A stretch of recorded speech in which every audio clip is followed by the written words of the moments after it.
We are slowly arranging stuff in the kitchen, which is almost finished. So bought two of these for 2 drawers, and they are perfect for these really shallow drawers for your kitchen utensils, forks, knives, spoons, whatever, and here bigger stuff. It's perfect.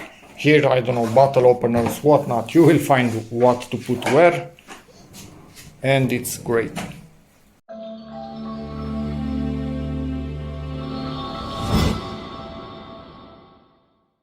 And we have been using this for at least 2 years, I think almost 3 already.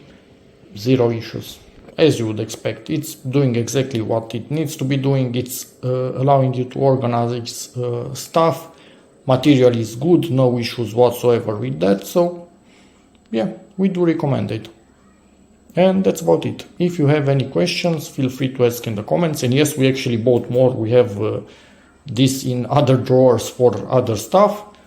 Really good. And yeah, see you in the next video.